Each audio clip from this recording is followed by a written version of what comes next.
ब्रह्म। नमस्कार मित्रों, हमारे वैदिक परिवार में आपका स्वागत है। श्री वेद भाष्यकार श्री स्वामी शरण जी के मुख से वेद मंत्रों की सरल और प्रमाणिक व्याख्या सुनने के लिए हमारे YouTube चैनल को अधिक से अधिक लोगों तक पहुंचाएं, सब्सक्राइब करें, जिससे वेदों का प्रकाश घर घर तक पहुंच सके। आप कमेंट कर प्रश्न भी कर सकते हैं, हम सब प्रमाण उत्तर अवश्य देंगे। घर घर वेद मंदिर स्थापना अभियान में जुड़कर हमें सहयोग प्रदान करें। हमारा वेद भाष्य, वेदायन और अन्य वैदिक साहित्य घर बैठे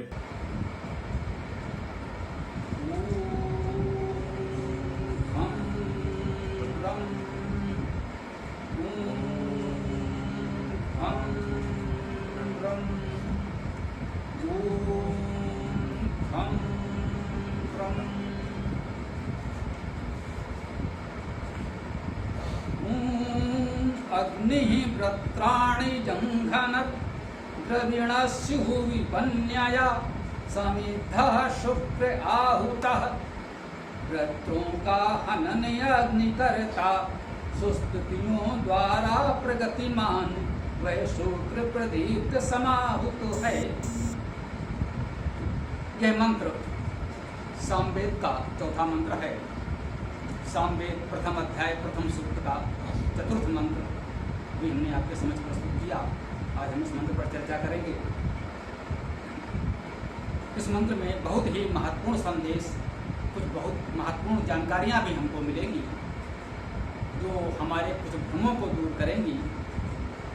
आइए, कह रहे हैं अग्नि ही, अग्नि ने अग्नि ही विसर्ग कर्ता कारक है। अग्नि का अर्थ हम सब अग्रणी प्रगतिशील के रूप में करते हैं। अग्निगतो धातु से अग्नि शब्द की निष्पत्ति है, तो उसमें गतिशीलता है। और इसी अग्र धातु से अग्र, अग्रणी आदि शब्द बनते हैं, तो अग्रगामी होने का भाव है। इस प्रकार अग्नि शब्द के विद्वानों ने बहुत से अर्थ किए हैं। विभिन्न गुणों को लेकर किसी ने कहा कि अग्नि शब्द के 80 अर्थ हैं, कितने अर्थ हैं हो सकते हैं। ये सब भावार्थ हैं, व्याख्याएं हैं। मुख्यतः धातु अर्थ के रूप में जो हम लेते हैं, तो प्रगतिशील अग्रणी दो शब्दों में हम अग्नि के इस समस्त स्वरूप को समाहित कर पाते हैं। तो वो अग्नि कर्ता कारक एक वचन में है, अर्थात ये अग्नि कहा जा रहा है उस एकमात्र ईश्वर परमेश्वर की। वही सबसे अग्रणी है, वही सर्वाधिक प्रगतिशील है। जैसा कि हम निवेदन करते हैं कि वेद में ईश्वर का अग्नि नाम सर्वाधिक आया है। यद्यपि उपासना की दृष्टि से ओम नाम का स्मरण करने की बात कही गई। ओम कृतोस्मर, हे कर्मशील प्राणी, ओम का स्मरण करो। साधना उपासना की दृष्टि से ओम का स्मरण करने की बात कही जाती है, परंतु गुणवाचक जितने उसके विशेषण के नाम हैं, वेद में सर्वाधिक महत्व अग्नि शब्द को दिया गया है। सर्वाधिक अग्नि नाम से उसकी स्तुति की गई है। तो ये कहा गया अग्नि ही, वह जो प्रगतिशील अग्रणी परमेश्वर है, उसने व्रत्राण, व्रत्रों का, व्रत्राण कर्म कारक द्वितीय बहुवचन, व्रत्रों को, इसका अर्थ हम सरलता से अगर यूं करें तो कहेंगे व्रत्रों को। अग्नि ने व्रत्रों को,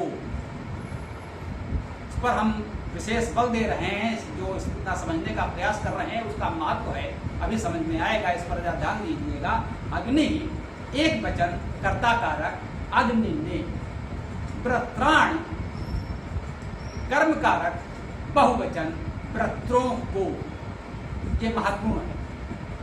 तो आगे की जो क्रियापद है वो है जंघनत। जंघनत हन धातु का भूतकालिक रूप। हन अर्थात मारना, हनन करना, हिंसा करना, हम सब जानते हैं। अग्नि प्रत्राण जंघनत, अग्नि ने वृत्रों का हनन किया। ये छोटा सा वाक्यांश बना, अग्नि ने वृत्रों का हनन किया। अग्नि क्या है, हमने चर्चा की, ये परमेश्वर का गुणवाचक नाम है, वो अग्रणी है, प्रगतिशील है, तो हमने उसे अग्नि कहा। ये वृत्राण क्या है, वृत्र का बहुवचन है। वृत्र, इस वृत्र शब्द को कोई प्रिय धातु से बना सकता है, व्रण करना।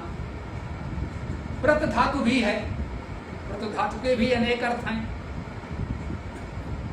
तो वृत्र धातु के अर्थ में वर्ण करना भी है। आवृत करना शब्द भी इसी वृत्र धातु से बन रहा है, तो वो आवृत भी कर लेता है, वो भी वृत्र है वृत्र धातु से। तो वर्ण करना है, आवृत करना है। और हम वर्तमान कहते हैं, वो भी तो इसी वृत्त से बनेगा। वो वर्तमान है अर्थात विद्यमान है, उसका अस्तित्व है, उपस्थित है, वर्तमान है। वर्तना, जो हम व्यवहार करते हैं, ऐसा बर्ताव हमारा होता है, वो भी इसी वृत्त धातु से है। बहुत व्यापक अर्थ की धातु है, महत्वपूर्ण है, इसे समझना होगा। इसमें सेवा करने का भाव भी है वृत्त धातु। चमकना, प्रकाश करना भी वृत्त धातु का अर्थ है। बोलना भी वृत्त धातु का अर्थ है। वृत्त धातु में इतने अर्थ हैं, वे सभी अर्थ वृत्र में समाहित हो सकते हैं। अर्थात वृत्र शब्द का जब हम शाब्दिक अर्थ करेंगे तो इन सभी अर्थों को ग्रहण कर सकते हैं, या प्रकरण के अनुसार इनमें से किसी एक या अधिक अर्थों का ग्रहण कर सकते हैं। ये अर्थ करने की प्रणाली अनेकार्थी शब्द है। ये हमारे सामने उदाहरण के रूप में आया, ये अनेकार्थी शब्द है। महर्षि दयानंद सरस्वती जी ने बताया कि वेद का अर्थ करने में विद्वान चूक कहाँ करते हैं। इस शब्द के अनेक अर्थ हैं। अब इनमें से हमें कौन सा अर्थ लेना है? वर्तमान होने का अर्थ लेना है, वर्ण करने का अर्थ लेना है, या प्रकाश करने का अर्थ लेना है? ये कैसे तय करेंगे हम? यदि सभी अर्थ आ जाए अर्थ करने में सही रूप से, ठीक से, तो सभी ले लीजिए, कोई आपत्ति नहीं। परंतु पूरे मंत्र का अन्य शब्दों को मिलाते हुए कौन सा अर्थ उपयुक्त होगा? कह रहे हैं अग्नि ने वृत्रों का हनन किया, तो वृत्रों ये बहुवचन है, जो भी है वो अनेक होने चाहिए, एक तो नहीं है। वृत्र समाज में अनेक हैं, इस प्रकृति में वृत्र अनेक हैं, कह रहा है वृत्राण। और उनको करता क्या है? जंघनत, उनका हनन करता है, मारता है। तो जिसका हम वर्ण करेंगे उसे मारेंगे तो नहीं, जो प्रकाश करने वाला है उसे भी नहीं मारेंगे। मारेंगे किसे? व्रत धातु में हिंसा करने का भी अर्थ है, ये महत्व। व्रत धातु में आवृत करने, ढकने का अर्थ है, और हिंसा करने का अर्थ है। तो जो समाज की व्यवस्थाओं को ढकेगा, जो हिंसा करेगा, ऐसे वृत्रों का हनन किया जाएगा।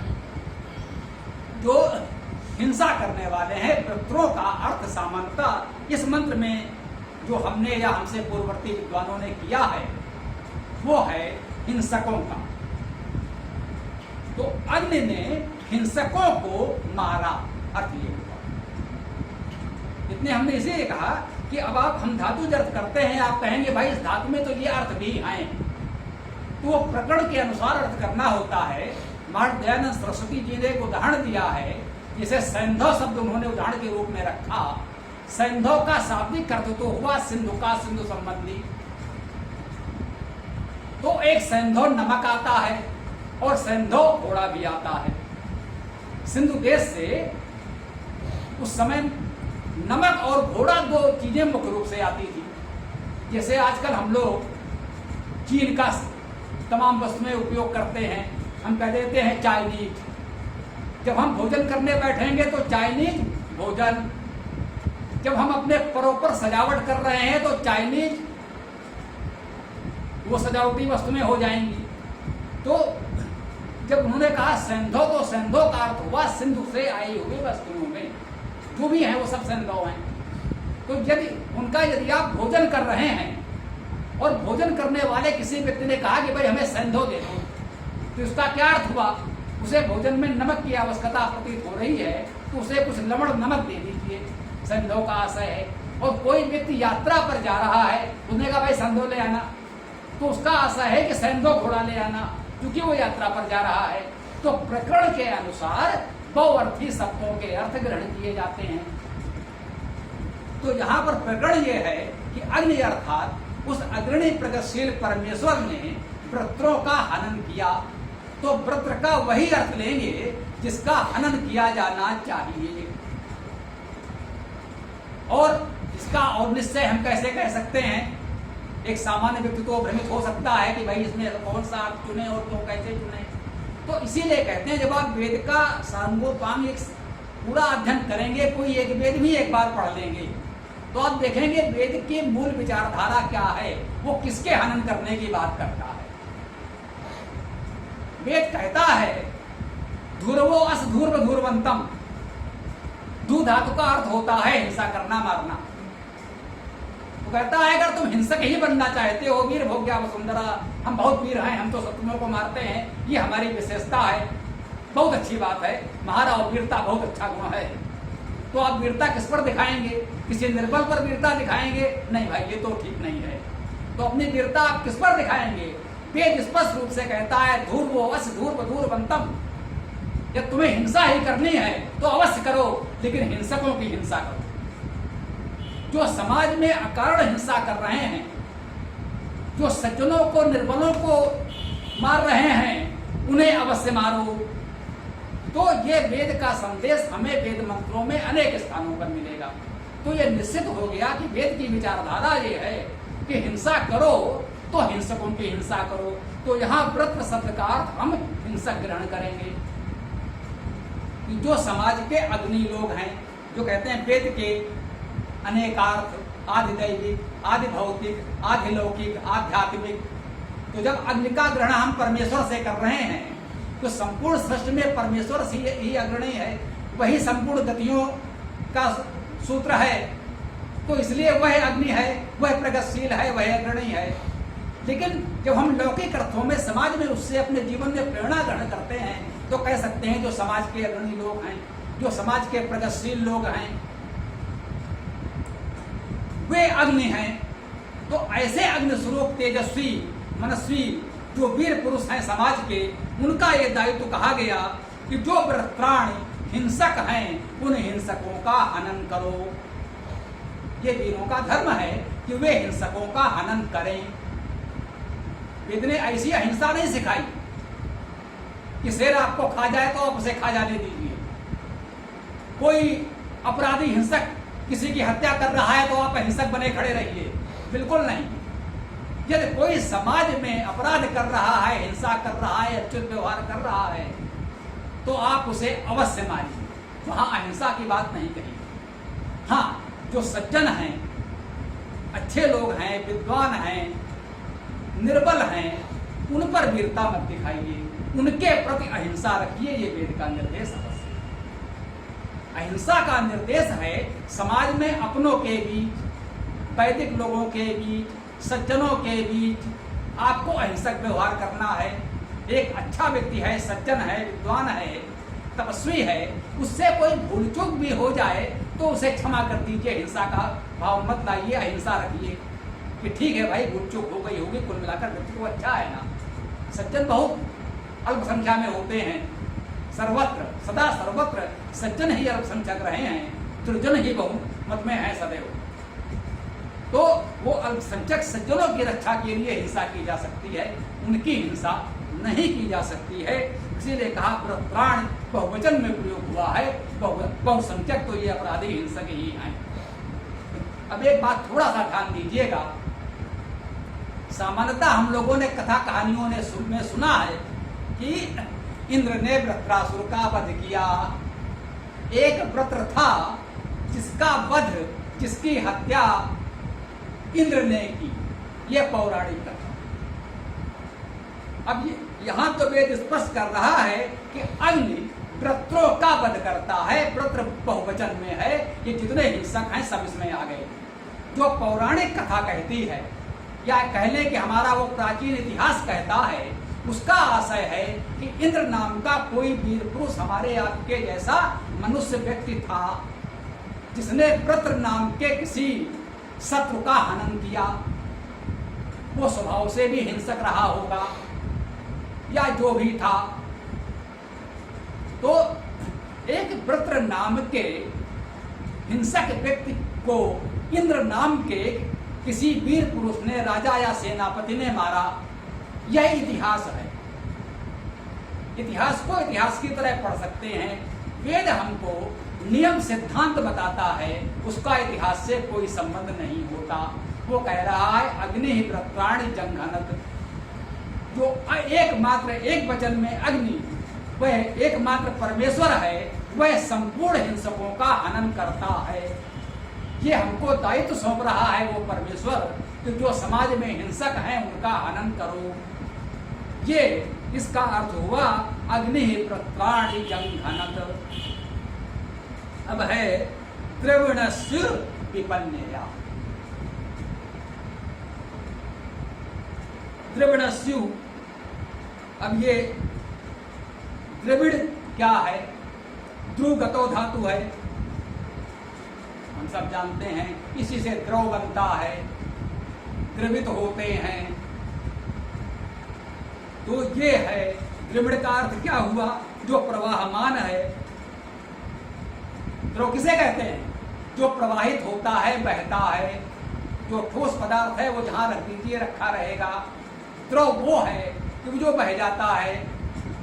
तो ध्रुव धातु का अर्थ है प्रवाह होना, गति होना। नदी का जल सदैव बहता रहता है, प्रवाहित होता रहता है, वो द्रव है। तो हम कहते हैं हम भी द्रवित होते हैं, भावनाएं द्रवित हो जाती हैं। हमारे जीवन में द्रवण होना चाहिए, ये प्रवाह होना चाहिए, संवेदना होनी चाहिए। तो द्रवणस्यु, इसका क्या अर्थ हुआ? ये स्यु एक प्रकार से उपसर्ग है, हम उसके बहुत प्रत्यय है। तो प्रत्ययों के विस्तार में हम नहीं जा रहे हैं। सहज बाबा से ने कहा ध्रुवगतो धातु से द्रविड़ शब्द बनी। द्रविणस्यु का अर्थ हुआ इच्छा करने वाला। वैसे तो इस धातु का अर्थ है इच्छा करने वाला, गति करना, इच्छा करना है। और मुझे ऐसा प्रतीत होता है कि शब्दों में सामान्यता वो ये इस विशेष रूप से आ जाते हैं। इच्छा करने के अर्थ में पा धातु का अर्थ पीना है, उससे पिपासा अर्थात पीने की इच्छा, जिसे हम लोग प्यास करते हैं। जिजीविषा, जीने की इच्छा। तो जैसे जिजीविषा जीने की इच्छा, पिपासा पीने की इच्छा। तो द्रविणस्यु का अर्थ हुआ प्रवाह की इच्छा, गतिशील बने रहने की इच्छा, प्रवाहित होने रहने की इच्छा। द्रविणस्यु, अब ये द्रविणस्यु आया, ये एक वचनकर्ता कारक में है, तो ये अग्नि का विशेषण हो गया।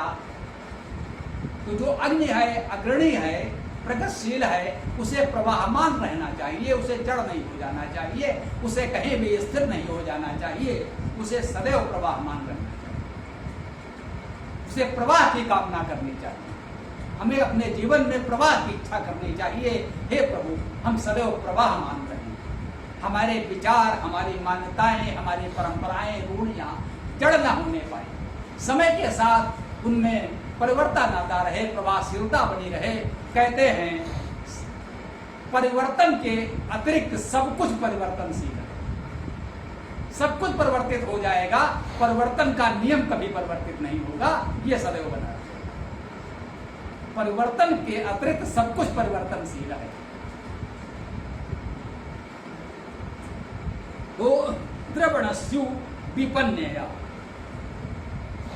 अब विपन्नया जो है भी उपसर्ग है, विशेष के अर्थ में आता है, हम सब जानते हैं, ज्ञान विज्ञान,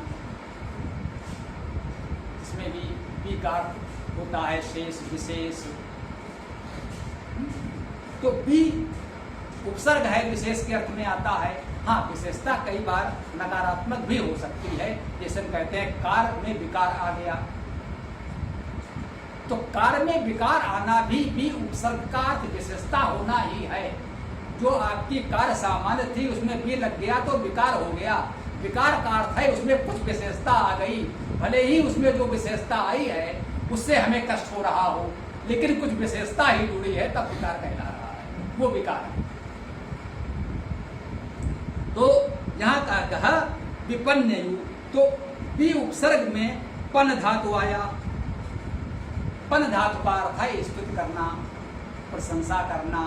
स्तुति प्रशंसा का भाव यहाँ जो है वेद में, ऋग्वेद है, ऋचाएं हैं, ऋच धातु का अर्थ भी स्तुति करना है। संपूर्ण वेद में उसे एकमात्र परमेश्वर की स्तुति है, संपूर्ण प्रकृति में उसको व्याप्त मानकर प्रकृति की स्तुति है, उसी का स्वरूप मानकर स्तुति है। मन की स्तुति है तो उसी का तो है सब कुछ, उससे अलग कहाँ गया कुछ। तो स्तुति का अर्थ होता है जो गुण उसमें है उसका वर्णन करना। हम चंद्रमा की स्तुति करते हुए उसे हम ताप देने वाला नहीं बता सकते, सूर्य की स्तुति करते हुए उसे शीतलता देने वाला नहीं बता सकते। स्तुति का अर्थ है जो गुण है उसमें उसका वर्णन किया जाए। जब हम सूर्य की स्तुति करेंगे तो कहेंगे वो ताप देने वाला है, प्रकाश देने वाला है, उसे हम शीतलता देने वाला नहीं कहेंगे, यह स्तुति नहीं है। तो क्या कहा, द्रवणस्यु विपन्नया, अर्थात विशेष स्तुति द्वारा भी विशेष पन स्तुति करना। जो विपन्नया है या जो है यह तृतीया एक वचन है, उसके द्वारा करण कारक। तो विशेष स्तुति द्वारा, तो जो प्रवाहमान है होने की इच्छा रखता है उसने विशेष स्तुति के द्वारा। अब जरा वाक्य को बनाइए। अग्नि वृत्राण जगनत, अग्नि ने वृत्रों का हनन किया, वह प्रवाह की कामना करने वाला है और विशेष स्तुति के द्वारा हनन किया। अग्नि ने विशेष प्रवाह की कामना करते हुए विशेष स्तुतियों के द्वारा, विशेष स्तुति के द्वारा हिंसकों का हनन किया। हिंसकों का हनन करने में आवश्यक नहीं है कि उसकी शारीरिक हिंसा करनी पड़े, उसकी हत्या करनी पड़े, जीवन समाप्त करना पड़े। हम विशेष स्तुतियों के द्वारा उसके हिंसा के भाव का हनन कर दें, यह भी संभव है। ये ऋषियों के द्वारा संभव है, उनके तपोबल के द्वारा संभव है, जनमानस समाज के दबाव से संभव। जनमानस का प्रभाव इतना होगा कि वो हिंसा त्यागने के लिए विवश हो सकता है, उसका हृदय परिवर्तन भी हो सकता है। भली बात समझा सके, लोग कह सकते हैं अरे भाई ऐसे तो कौन सुनता है, जो स्वभाव से हिंसक है वो आपके समझाने से थोड़ी मानेगा। ठीक बात है, लेकिन जब समाज एक साथ खड़ा होगा उसकी हिंसा के विरुद्ध तो उसको मानना पड़ेगा, इसे आप ऐसा भी कह सकते हैं। समझ में आ जाएगा तो मन से मानेगा, नहीं तो आपके अधिक एक व्यक्ति के कहने से नहीं मानेगा, जब पूरा समाज कहेगा तो उसे मानना पड़ेगा। कहते हैं विशेष स्थिति के द्वारा प्राणी हिंसकों का या जो कहें हिंसाओं का हनन किया। जब स्थितियों से हनन करेंगे तो हम हिंसाओं का हनन करेंगे, हिंसकों का नहीं। जो कहा गया पाप से हो घृणा, पापी से नहीं, भले फूले भावना जैसा, हमने कहा। तो स्तुतियों से हनन करने में ये भाव भी यहाँ निहित है। आवश्यक नहीं है कि आप किसी अपराध को, किसी से कोई भूल चूक हुई और उसको एक कारण बता करके आप स्वयं हिंसक हो जाएं, तो आप स्वयं अपराधी हो गए, फिर तो आपका ही हनन करना पड़ेगा। तो पहले तो हम यही प्रयास करें स्तुतियों के द्वारा उस अपराधी के गुणों का भी वर्णन करते भी आप तो इतने भले हैं, आप में तो इतने गुण भी हैं, आप ऐसा कर रहे हैं, ये आपके लिए भी हानिकारक है। हम ये प्रयास भी कर सकते हैं और जब ये प्रयास विफल हो जाएं तो अंत में हिंसकों की हिंसा करने का आदेश वेद देता है। इसमें किसी संकोच की आवश्यकता नहीं है। हमारी हिंसा ऐसी आत्मक नहीं है जो हमें कायर बनाए। हिंसा के पुजारियों ने भी कहा कि डर के कारण घर में बैठे रहने की अपेक्षा लड़ लेना अधिक उत्तम। हिंसा, ये अहिंसा वीरों का शस्त्र है, कायरों का आवरण नहीं। गौतम बुद्ध और महात्मा गांधी जैसे अहिंसा के पुजारियों ने भी स्पष्ट रूप से यह बात कही कि यदि शत्रु आपसे सवाया हो तो आप लड़कर क्या करेंगे। हमारे सामने वो शत्रु है जिसके राज्य में कभी सूर्य नहीं डूबता, जिसके जलियान समुद्र की लहरों पर शासन करते हैं। हम उससे लड़कर तो नहीं जीत सकते ना, हम अहिंसा से जीते हैं। वो अहिंसा की भी एक अलग शक्ति है। जनमानस का दबाव जिसकी मैंने बात कही, जब पूरा देश एक साथ खड़ा हो गया तो उन्हें सुनना पड़ा। एक गांधी के कहने से नहीं सुनते अंग्रेज, लेकिन जब 33 करोड़ लोग खड़े हो गए तो सुनना पड़ा। ये समाज का दबाव है, ये हो सकता है। गौतम बुद्ध के प्रताप से एक क्रूर हिंसक अंगुलीमाल डाकू संत बन गया। ये एक तपस्वी का प्रभाव हो सकता है। ये वशिष्ठ की तपस्या हो सकती है कि राजा विश्वरथ की समस्त सेना वहां पराजित हो जाती है एक तपस्वी के समय। वशिष्ठ तपस्वी हैं, राजा विश्वरथ की सेना आक्रमण करती है और तपस्वी की अहिंसा के सामने विजयी सेना पराजित हो जाती है। शस्त्र बल, सारा सैनिक बल व्यर्थ हो जाता है। तब वो राजा विश्वरथ कहता है, धिक्कार है ऐसे सैन्य बल को जो एक ऋष से पराजित हो जाए। अब मैं भी ऋष बनूंगा। इस सैन्य बल का क्या अर्थ है, इस राज्य का क्या अर्थ है। हम इतने बड़े राजा हैं, इतनी बड़ी सेना है, इतने वीर हैं, और एक तपस्वी, एक वशिष्ठ के समक्ष संपूर्ण शक्ति हमारी व्यर्थ हो गई। तो धिक्कार है ऐसे शस्त्र बल को, सैन्य बल को। तो ब्रह्म बल ही श्रेष्ठ है, तप बल ही श्रेष्ठ है। तो ये तपोबल ही हमें प्राप्त करना है। वो राजा विश्वरथ उस दिन से तपोबल की प्राप्ति में लगा तो विश्वामित्र बन गया। वो विश्वरथ से विश्वामित्र बन गया। तो वेद ये कहता है कि तपोबल के समक्ष सैन्य बल पराजित हो सकता है। वो जो हिंसा करने के लिए सेना सहित आया था, वो स्वयं अहिंसक तपस्वी बन सकता है।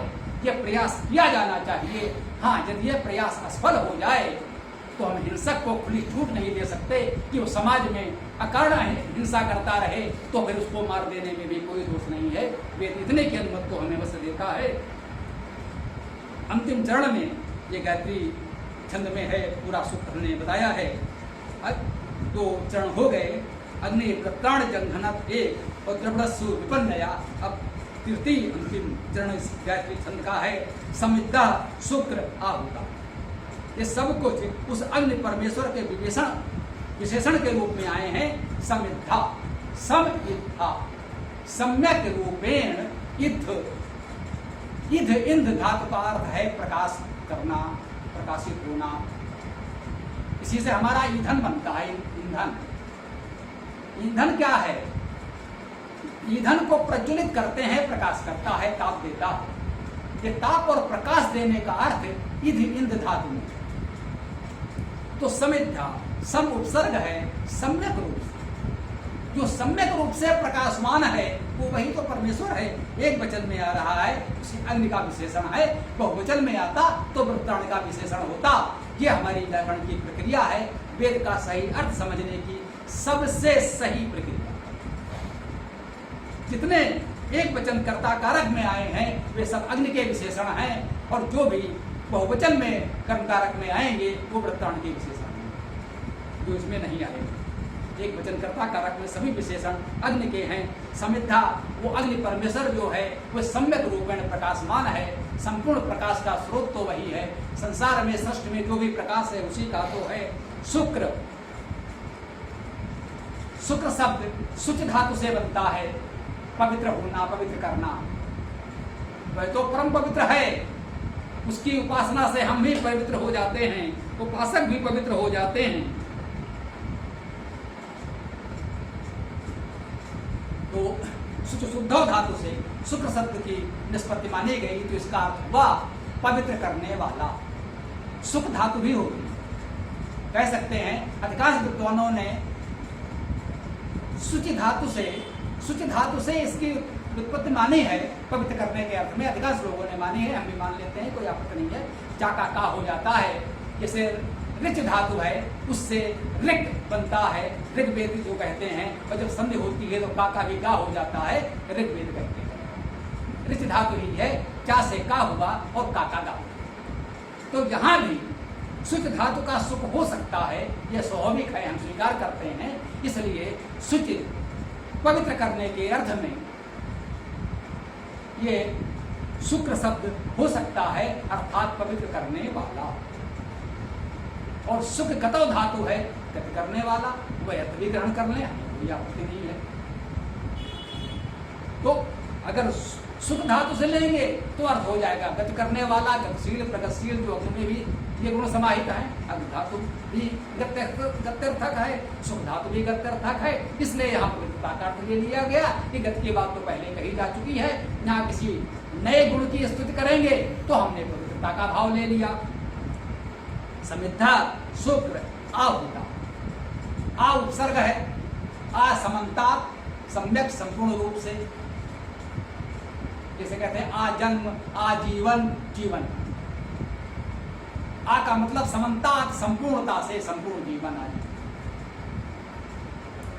आ भूता, भू धातु भी हम लोग जानते हैं, भू दाने, दाना, दाने ओचा, दान करना, आदान प्रदान करना। बहुधा विद्वानों ने आहुता जैसे शब्दों में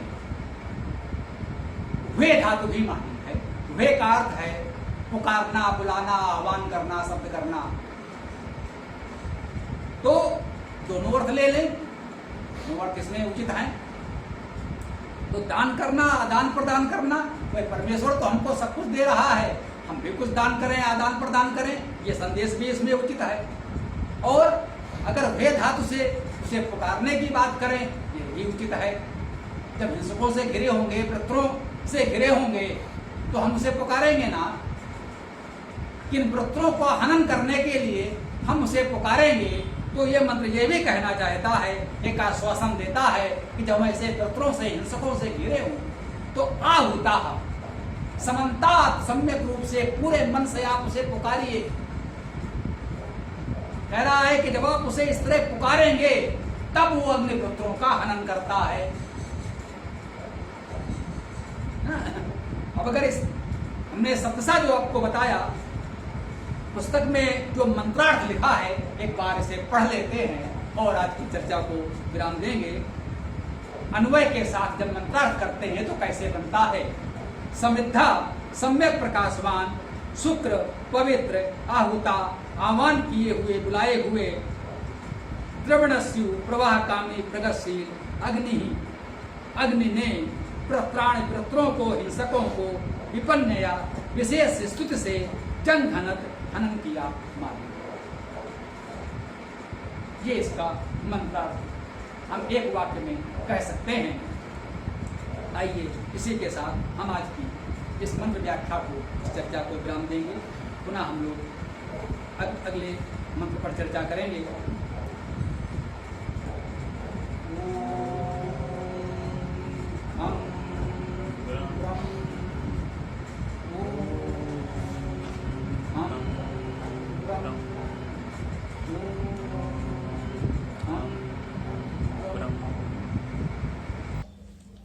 पूरा वीडियो देखने के लिए बहुत बहुत धन्यवाद। कमेंट में अपने विचार अवश्य दें। आपको कोई भी प्रश्न पूछना हो तो कमेंट बॉक्स पर कमेंट कर सकते हैं।